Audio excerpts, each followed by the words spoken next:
박수 드리도록 하겠습니다. 오늘 주일 일부 예배 가운데 함께 하신 성도님들을 주님의 이름으로 사랑하고 축복합니다. 귀한 성도님들의 삶 가운데 하나님의 은혜와 평강이 가득 넘쳐나시기를 주님의 간절히 축복합니다. 우리 옆에 있는 분들과 함께 인사할까요? 오늘도 행복하게 예배 드립시다. 우리는 지금 교회 절기상 성령 강림절을 보내고 있습니다. 예수님께서 십자가에 달려 죽임당하시고 3일 만에 부활하시고 난 뒤에 부활하신 예수님께서 이 땅에서 40일간 계시다가 하늘로 승천하셨습니다. 승천하시면서 제자들에게 성령님을 약속하셨습니다. 이에 제자들은 예수님의 약속을 의지하여 모여서 뜨겁게 기도하였고, 그렇게 예수님께서 부활하신 지 50일째 되는 날 오순절에 제자들에게 모인 그곳에 성령님의 강력한 임재를 경험하게 됩니다. 사도행전 2장 2절부터 4절의 말씀 보면, 호련히 하늘로부터 급하고 강한 바람 같은 소리가 있어 그들이 앉은 온 집에 가득하며 마치 불의 혀처럼 갈라지는 것들이 그들에게 보여 각 사람 위에 하나씩 임하여 있더니 그들이 다 성령의 충만함을 받고 성령이 말하게 하심에 따라 다른 언어들로 말하기 시작하니라 말씀하고 있습니다. 세상 어디에서도 경험할 수 없는 놀라운 경험이었습니다. 하늘로부터 급하고 강한 바람 같은 소리가 들렸습니다. 각 사람들 머리 위에는 불의 혀처럼 갈라지는 것들이 나타났습니다. 그리고 각각 다른 언어로 말하기 시작했습니다. 이 놀라운 경험은 그저 경험으로 끝나지 않았습니다. 예수님의 말씀과 같이 성령의 충만함을 입은 모든 제자들은 복음에 목숨을 걸기 시작하였고, 땅끝까지 이르러 순교자의 모습으로 증인된 삶을 살아가게 되는 계기가 되었습니다. 성령의 강력한 임재는 단순한 경험의 사건이 아니었습니다. 제자들의 삶과 전 존재를 변화시키는 사건이었습니다. 두려움과 불안에 움츠려 있던 제자들을 깨우며 복음의 능력을 가지고 희망과 소망을 품며 복음을 위하여 살겠다고 하는 그 삶, 그 제자로서의 삶으로 변화되어지는 사건이었습니다. 사랑하는 성도님들, 우리는 성령 강림절기를 보내고 있습니다. 그리고 그 절기에 따라 성령의 충만함을 사모하고 있습니다. 그 성령의 충만함을 사모하며 나아가는 우리들에게 제자들과 같은 놀라운 변화가 일어나야 될 줄 믿습니다. 성령 충만함은, 성령의 강력한 임재는 단순한 감정의 변화가 아닙니다. 그저 내 마음이 뜨거워지는 것으로 끝나는 것이 아닙니다. 성령님께서 우리 안에 내주하시며 우리의 삶의 모든 부분에 개입하시어 내 삶이 복음의 삶으로, 복음을 향한 목숨을 건 순교자의 삶으로 변화되어지는 것이 바로 성령 충만함의 역사입니다. 내가 믿는 예수 그리스도, 복음의 능력을 확신하며 모든 두려움과 불안에서 떠나 참된 기쁨과 소망을 품으며 살아가는 그 제자의 삶으로 살아가는 것, 그것이 바로 성령 충만함의 역사이며, 성령 강림절을 살아가며 성령을 갈망하는 우리가 살아내야 될 삶인 줄 믿습니다. 사랑하는 성도님들, 성령 충만함을 사모하십시오. 그리하여 반드시 성령 충만함의 놀라운 경험뿐만 아니라 우리의 삶이 다시금 복음으로 변화되어지고 복음의 능력을 붙잡고 살아감으로 모든 두려움과 불안은 떨쳐버리고 참된 기쁨과 소망으로 말미암아 살아가시는 복된 성도님들 되시기를 주님의 간절히 축복합니다. 담임 목사님 안식월 기간 동안 제게 맡겨진 설교의 자리에서 데살로니가전서 5장 16절부터 18절 그리고 19절부터 23절의 말씀을 통해서 하나님의 뜻이 무엇인가를 함께 나누고 있습니다. 오늘은 그 세 번째로 범사에 감사하라 라고 하는 말씀과 함께 바울은 왜 이들에게 항상 기뻐하라, 쉬지 말고 기도하라, 범사에 감사하라 라고 하는 것이 하나님의 뜻인지, 왜 그것을 이야기하게 됐는지에 대해서 함께 나누고자 합니다. 먼저 데살로니가 교회 성도들에게 바울은 왜 하나님의 뜻 이 세 가지, 항상 기뻐하라, 쉬지 말고 기도하라, 범사에 감사하라 라고 하는 말씀을 하게 되었을까요? 당시 데살로니가 교회는 유대인들로부터 큰 핍박을 받고 있었습니다.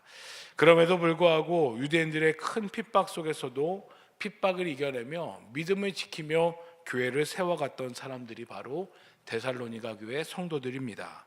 이런 모습이 주변 마게도냐를 비롯해 막 세워지고 있던 초대교회들에게 큰 귀감이 되었고 큰 위로가 되었습니다.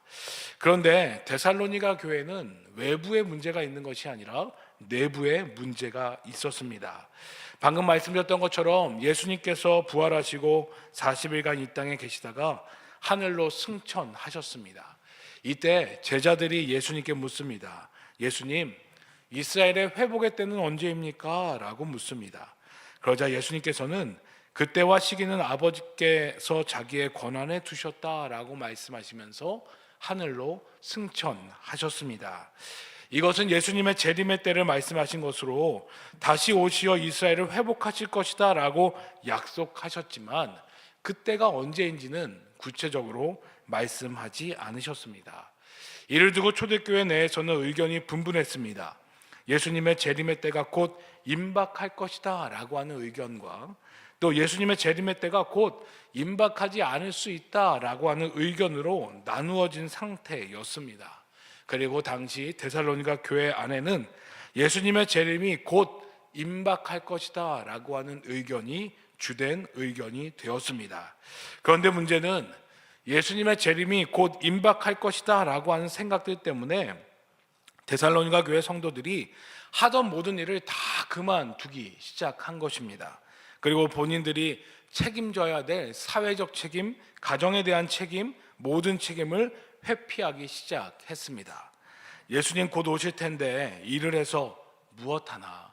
예수님 오시면 그저 모든 것이 다 하나님 회복하시는 그때인데 내게 맡긴 일을 해서 내가 무엇하나? 라고 하는, 더 나아가 이런 사회적인 책임을 회피할 뿐만 아니라 마지막 때이기에 즐기기 위해서 그랬는지 성적 문란함이 교회 안에 가득한 상황으로 벌어지게 되었습니다. 그러면서 예수님의 재림이 곧 임박할 것인데 예수님의 재림 전에 죽은 자들은 어떻게 되는 것인가? 그들은 구원을 받은 것인가? 예수님의 재림 때까지 기다리라 하셨는데 이미 죽은 자들은 어떻게 되는 것인가? 라고 하는 염려 또한 데살로니가 교회에 가득하기 시작했습니다. 그리고 이 염려는 죽음에 대한 두려움으로 휩싸이게 만드는 원인이 되었습니다.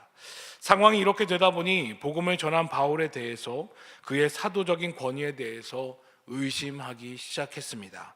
그리고 이 사실을 알게 된 바울이 데살로니가 서라고 하는 데살로니가 내용의 편지를 데살로니가 교회에 보내게 되었습니다.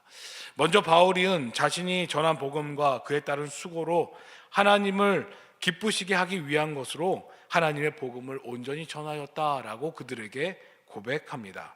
그러면서 당시 데살로니가 교회를 향해서 바울은 권면합니다. 데살로니가전서 4장 7절부터 8절의 말씀을 보면 하나님이 우리를 부르심은 부정하게 하심이 아니요 거룩하게 하심이라.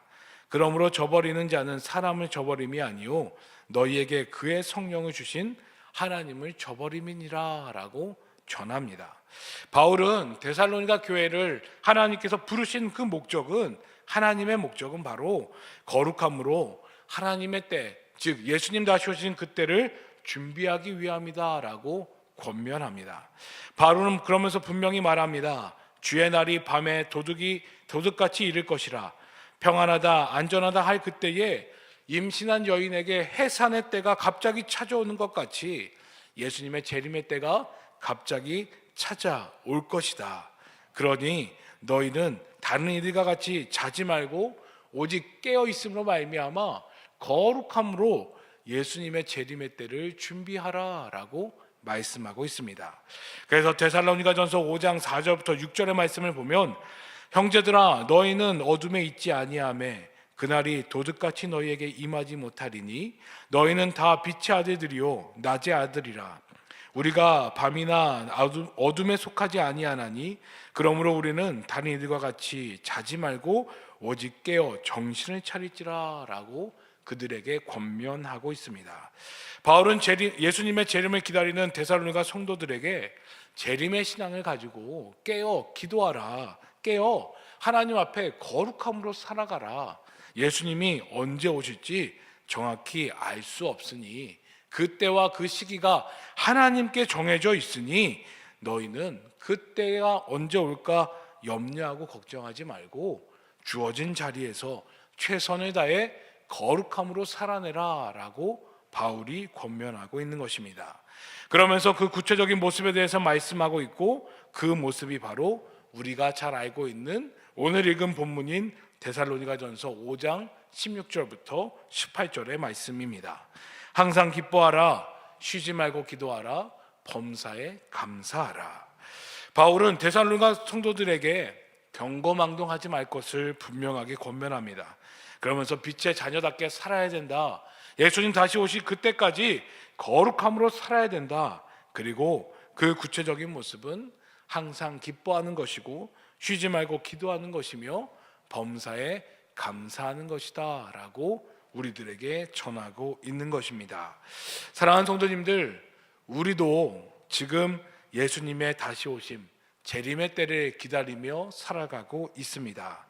재림의 신앙을 가지고 세상 속에서 구별된 자로서 하나님의 거룩한 백성들로 살아가고 있습니다.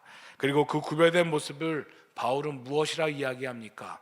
항상 기뻐하는 삶, 쉬지 말고 기도하는 삶, 범사에 감사하는 삶이다 라고 우리들에게 말씀하고 있습니다. 그렇다면 이 말씀은 하나님의 백성이라고 한다면, 하나님의 나라를 바라보며 영원을 향해 살아가는 사람들이라고 한다면 반드시 살아내야 되는 삶의 모습이며 하나님의 명령임을 우리는 기억해야 합니다. 간절히 원하고 바라기는 사랑하는 성도님들, 항상 기뻐하고 쉬지 말고 기도하며 범사에 감사하는 삶을 살아가시는 복된 성도님들 되시기를 주며 간절히 축복합니다. 그리하여 거룩함으로 예수님의 재림의 때를 기대하며 기다리시는 귀한 성도님들 되시기를 주며 간절히 축복합니다. 바울이 맨 처음 이야기한 것이 바로 항상 기뻐하라 라고 하는 말씀이었습니다. 항상 기뻐할 수 있는 이유가 어디에 있습니까? 내게 있지 않습니다. 바로 하나님께 있습니다. 예수님께서도 말씀하셨습니다. 요한복음 15장 5절부터 11절의 말씀, 나는 포도나무요 너희는 가지라. 그가 내 안에 내가 그 안에 거하면 사람이 열매를 많이 맺나니 나를 떠나서는 너희가 아무것도 할 수 없음이라. 내가 이것을 너희에게 이름은 내 기쁨이 너희 안에 있어 너희 기쁨을 충만하게 하려 함이라 라고 말씀하고 계십니다. 참된 기쁨은 어디에 있습니까? 바로 하나님께 있습니다. 그리고 그 기쁨을 충만하게 누리기 위해서는 우리가 주님 안에 거했을 때 그 기쁨이 충만해짐을 예수님께서 말씀하고 있습니다. 그래서 예수님 우리들에게 말씀하십니다. 그가 내 안에 내가 그 안에 거하라 말씀하시며, 그 삶이 바로 하나님의 기쁨을 누리며 살아가는 기쁜 충만함의 삶임을 우리들에게 말씀하고 있습니다. 결국 참된 기쁨을 잃지 않기 위해서는 우리는 자꾸 주님 안에 거해야 합니다. 그리고 우리의 삶이 주님 안에 속하여지기를 소망하며 살아가야 합니다. 그리고 이것을 우리 안에서 증거하시는 예수의 영으로 오신 성령님으로 충만하며 나아갈 때에 우리는 이것을 잊지 않고 주님 안에 거하게 될 것이며, 주님 안에 거함으로 말미암아 하나님이 주신 참된 기쁨의 삶을 살아가게 될 수 있음을 성경은 우리들에게 말씀하고 있습니다. 그렇게 사랑하는 성도님들, 주님 안에 거하시길 주님 간절히 축복합니다. 그리하여 참된 기쁨이 귀한 성도님들의 삶 가운데 가득 넘침으로 말미암아 세상이 줄 수 없는 기쁨으로 살아내는 귀한 성도님들 되시기를 주님 간절히 축복합니다.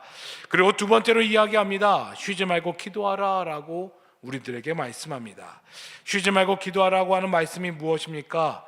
항상 기도하라 라고 하는 것으로 단순히 행위적으로 기도하라고 말씀하시는 것이 아니라, 기도함으로 말미암아 하나님과의 관계를 소망하며 늘 하나님께 초점을 맞추며 살아가라 라고 하는 것이 바로 쉬지 말고 기도하라 라고 하는 의미입니다. 왜 그렇습니까? 우리는 하나님께 초점 맞추지 않으면 한순간도 살아갈 수 없습니다. 왜냐하면 우리는 연약하기 때문입니다. 한시도 하나님께 집중하지 않으면 우리는 범죄할 수밖에 없는 연약한 존재들입니다. 그렇기에 자꾸 넘어집니다. 범죄하지 않으려고 해도, 죄를 지으려고 하지 않아도 자꾸 죄 가운데 넘어지게 됩니다. 그리고 사탄은 그 작은 틈바구니를 노리고 우리와 하나님과의 관계를 자꾸 끊어 놓으려고 합니다. 결국 참된 기쁨을 잃어버려 절망과 슬픔 속에 살아가게 하며 사단의 종으로 우리를 붙잡으려고 하는 것이 바로 사단의 계략임을 우리는 기억해야 됩니다. 그렇기에 바울은 우리에게 말합니다. 쉬지 말고 기도하라. 성령을 의지함으로 말미암아 기도하라 라고 말씀합니다.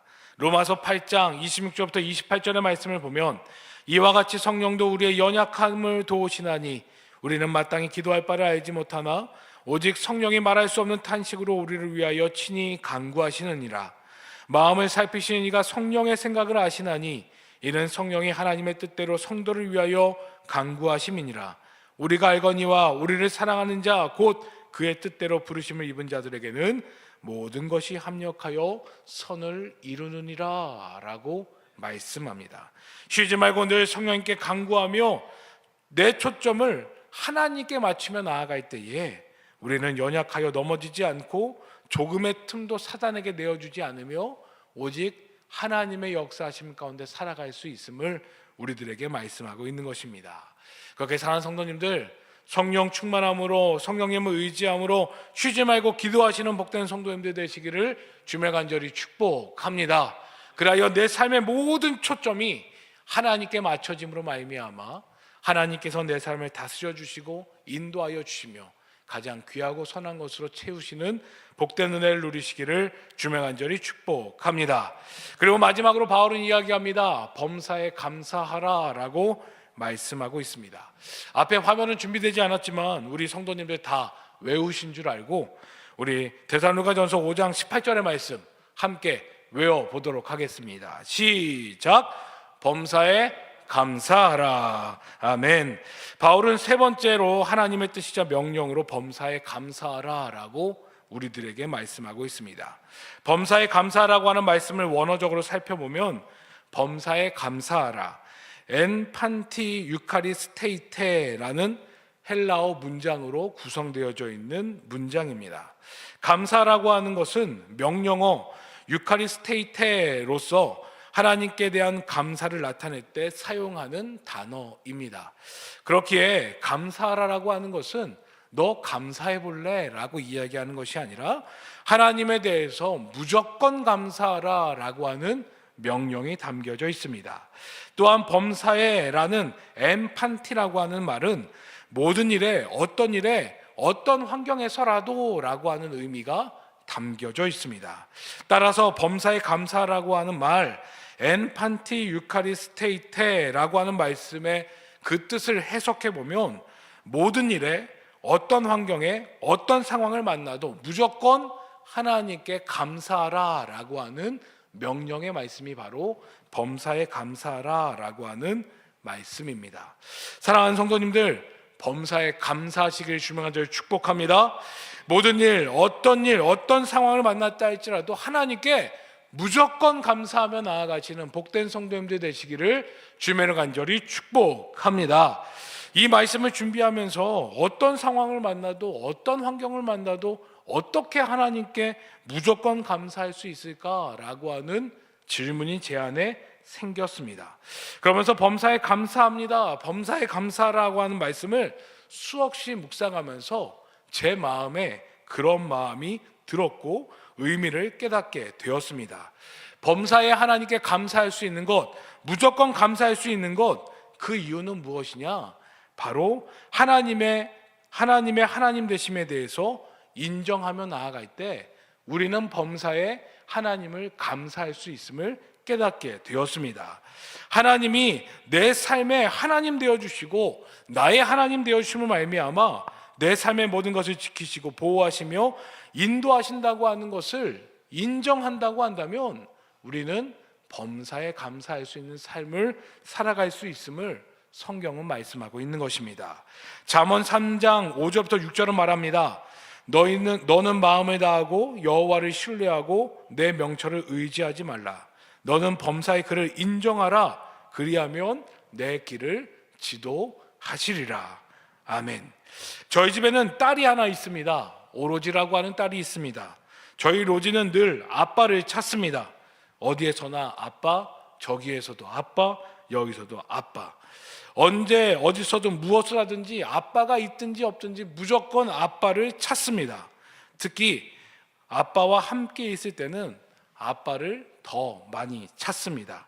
놀면서도 아빠를 찾고 밥 먹으면서도 아빠를 찾고 뭘 하면서도 아빠가 어디든지 아빠가 뭐 하고 있는지 찾고 있습니다. 곰곰이 생각해 봤습니다. 이 아이가 아빠를 왜 찾을까? 왜 찾겠습니까? 아빠가 옆에 있다는 사실과 함께 아빠가 아빠로서 자신을 지켜주고 자신이 어려운 상황이 있거나 자신이 도움이 필요할 때 아빠가 반드시 달려와서 도와줄 거라고 하는 확신이 있기 때문입니다.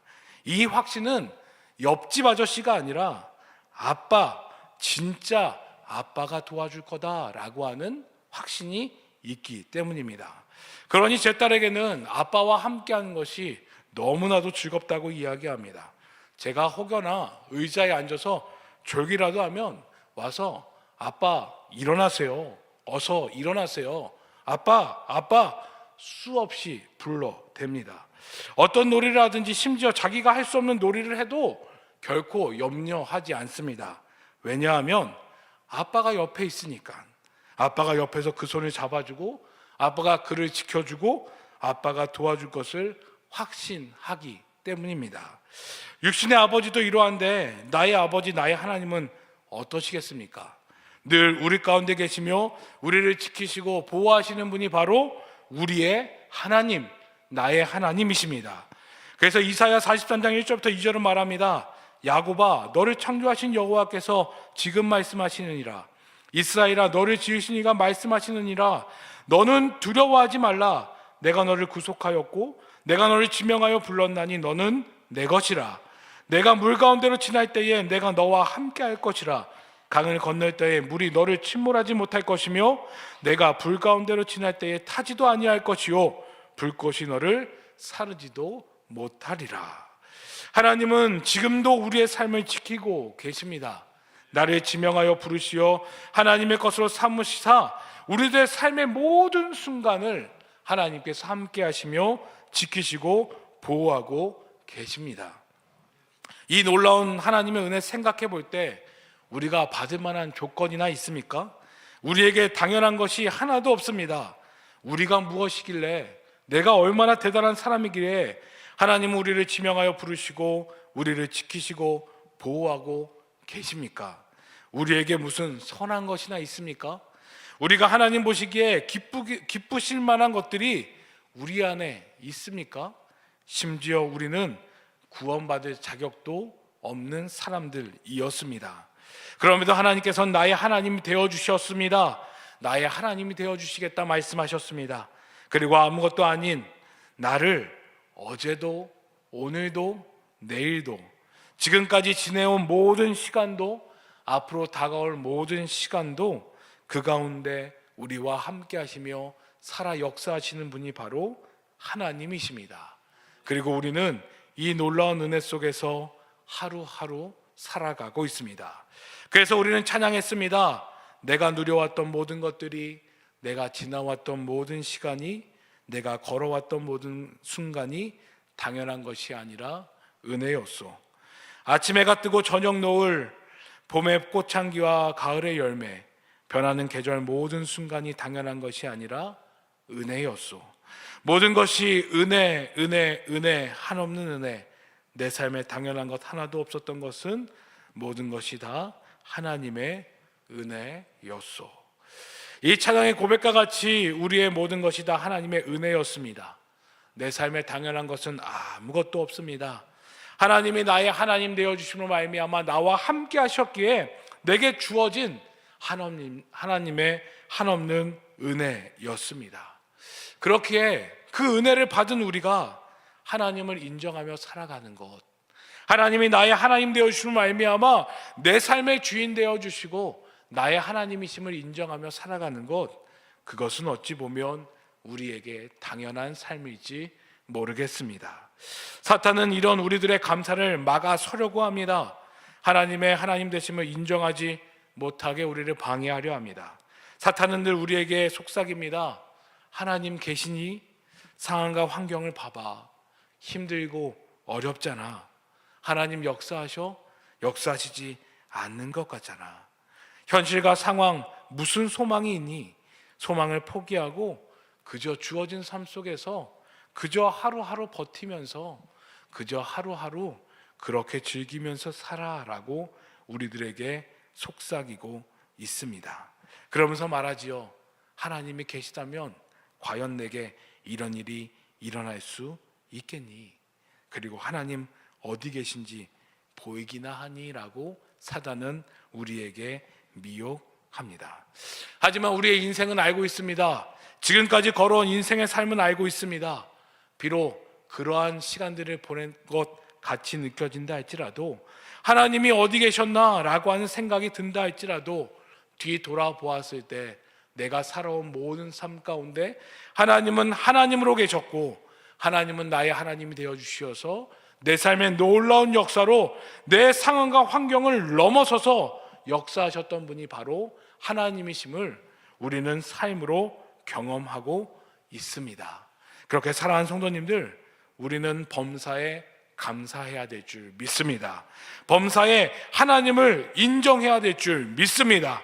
하나님의 하나님 되심을 인정하며 나아감으로 말미암아 하나님의 때에 하나님의 방법으로 하나님의 것으로 우리에게 풍성한 은혜를 채워주셨던 그 은혜를 기억하며 앞으로도 하나님께 감사함으로, 하나님을 인정함으로, 하나님의 때에 하나님의 방법으로 하나님의 것으로 우리에게 풍성한 은혜를 더하여 주실 그 하나님을 인정하며 살아가는 범사에 감사의 삶을 살아내야 될 줄 믿습니다. 사랑하는 성도님들, 감사는 축복의 문을 여는 열쇠입니다. 이루셨기에, 주셨기에 드리는 감사가 아니라 하나님을 감사함으로 말미암아 하나님이 나의 하나님 되어주시고 하나님이 하나님이시라라고 하는 그 확신의 감사, 그것이 바로 우리의 축복의 문을 여는 열쇠인 줄 믿습니다. 또한 감사는 우리의 삶의 모든 사단의 공격을 막아내는 방패와 같습니다. 아무리 사단이 우리의 마음과 생각에 불안과 걱정의 마음을 넣어준다 할지라도 하나님께서 반드시 행하실 것이며 반드시 이루실 것이며 하나님이 나의 하나님 되어 주셔서 지켜주실 것이라고 하는 그 감사, 그것을 인정하며 나아간다면 우리는 사단이 아무리 우리를 흔든다 할지라도 평안과 기쁨의 삶을 살아갈 수 있게 될 것입니다. 그렇게 사랑하는 성도님들, 범사에 감사하시기를 주명 간절히 축복합니다. 어떤 상황, 어떤 환경이 내게 찾아온다 할지라도 나의 하나님 되심을 고백하며 그 하나님이 내 삶 가운데 놀라운 역사를 이루실 것이라고 하는 확신과 믿음으로 드리는 그 감사, 그것이 범사의 감사임을 기억하며 감사하며 나아가시기를 주명 간절히 축복합니다. 그리하여 이를 위하여 성령의 충만함을 사모하며 성령께서 내 안에 내주하심으로 이러한 하나님의 놀라운 역사를 증거하며 나아가실 때에 그 증거를 받아들이고 그 증거에 순종함으로 말미암아 내 삶이 흔들리지 않고 오직 주님만 바라보며 나아가는 참된 범사의 감사의 삶을 살아내는 귀한 성도님들 되시기를 주님 간절히 축복합니다. 기도하겠습니다. 하나님 감사합니다. 바울은 우리에게 말합니다. 바울을 통해 하나님께서 우리에게 말씀하십니다. 범사에 감사하라 라고 말씀하십니다. 이것은 권면이 아니라 명령이며 내 삶 가운데 하나님의 하나님 되심을, 나의 하나님 되심을 인정하는 것임을 깨닫게 하여 주셨습니다. 하나님, 우리의 삶을 살아갈 때에 하나님의 하나님 되심을 인정하게 하여 주시고 하나님이 나의 하나님 되어주심을 인정하며 나아갈 수 있는 우리들 되어질 수 있도록 인도하여 주옵소서. 그리하여 상황과 환경 바라보며 넘어지며 쓰러지는 것이 아니라 그 상황과 환경을 통하여 우리를 미혹하는 사단의 미혹에 넘어지는 것이 아니라 하나님을 인정하고 나의 하나님 되어주신 하나님만을 바라봄으로 말미암아 내 삶 가운데 하나님의 때에 하나님의 방법으로 하나님의 것으로 반드시 이루어질 것을 믿으며 확신하며 감사함으로 살아낼 수 있는 우리도 되어질 수 있도록 인도하여 주옵소서. 그리하여 내가 원하고 바라는 것이 아니라 하나님이 허락하기 원하시는 것, 내게 주기 원하시는 풍성한 하나님의 신령한 은혜와 복으로 가득 채워지는 복된 삶 되게 하여 주옵소서. 감사합니다. 함께 하신 예수님의 이름으로 간절히 기도드렸사옵나이다. 아멘.